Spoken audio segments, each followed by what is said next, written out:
नमस्ते मेरे प्यारे विद्यार्थियों, कैसे हो? ठीक है। पढ़ाई चल रही ना? आपको पढ़ाई भी करनी है, उसी के साथ आपके सेहत का भी ख्याल रखना है। बच्चों, पढ़ाई करते समय हम लास्ट लेक्चर तो देख चुके हैं, निबंध लेखन यानी उपयोजित लेखन का निबंध लेखन हमने देखा है। आज हम नया टॉपिक शुरू करेंगे, पत्र लेखन।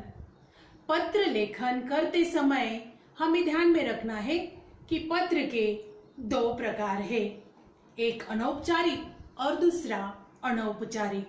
लेकिन बच्चों, आज हम अनौपचारिक पत्र के बारे में ही देखने वाले हैं, जानकारी प्राप्त करने वाले हैं। पहले हम पत्र का जो लेखन करने वाले हैं वो किस प्रकार है। पुराने जमाने में यानी आज तक हम अपनी भावनाओं को लिखकर भेज देते थे, लेकिन आज गतिविधियां बढ़ गई है, साहित्य बढ़ गए हैं और यांत्रिक माध्यम से हम हमारी भावनाओं, अपने विचार दूसरों तक पहुंचा रहे हैं। तो किस प्रकार हम इसके बारे में जानकारी करेंगे, उसमें क्या क्या आवश्यक है, इसकी जानकारी भी मैं आज आपको देने वाली हूँ। ध्यान से सुनना। आगे मैं आपको पढ़ाने शुरू कर रही हूँ। तो हम देखेंगे अनौपचारिक पत्र। व्यक्ति के रिश्तों और आयु के अनुसार संबोधन तथा अभिवादन लिखना चाहिए। शुरू में पत्र पाने वाले का कुशल क्षेम पूछना चाहिए। अनौपचारिक पत्र में विषय विवेचन की जरूरत नहीं होती। अपने उद्देश्य के अनुसार लेखन स्नेह सम्मान सहित प्रभावी शब्दों में होना चाहिए। पत्र को समाप्त करते समय नीचे बाईं ओर पत्र भेजने वाले के हस्ताक्षर, नाम तथा पता लिखना चाहिए। साथ में ईमेल आईडी लिखना चाहिए। तो यह पत्र का प्रारूप देखिए। अनौपचारिक पत्र का प्रारूप: दिनांक, संबोधन, अभिवादन, प्रारंभ, विषय विवेचन, समापन, हस्ताक्षर, नाम, पता, ईमेल आईडी xyz@abc.com।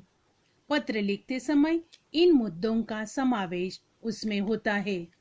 तो इस प्रकार इसी पर आधारित पत्र का एक नमूना मैं आपको दिखा रही हूँ, पढ़कर सुना रही हूँ। प्रश्न किस प्रकार रहता है?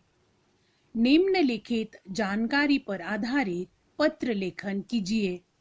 प्रश्न है: 19 सरस्वती सदन, गुरुवार पेट, नागपुर 440001 से धर्मेश अपने मित्र भावेश भावना को उसके जन्मदिन के अवसर पर बधाई पत्र लिखता है। और पत्र कैसा लिखा है देखेंगे। प्रिय मित्र भावेश, सप्रेम नमस्कार। तुम्हारे जन्मदिन समारोह का निमंत्रण पत्र मिला, धन्यवाद। तुम्हारा निमंत्रण पत्र पाकर मैंने तुम्हारे जन्मदिन की पार्टी में आने का निश्चय किया था, परंतु कल ही मैदान में क्रिकेट खेलते समय मैं ऐसा फिसला कि मेरे दाएं पैर में मोच आ गई है। भगवान की दया से पैर में प्लास्टर नहीं लगा, पर डॉक्टर ने कुछ दिन घर पर ही रहकर आराम करने के लिए कहा है।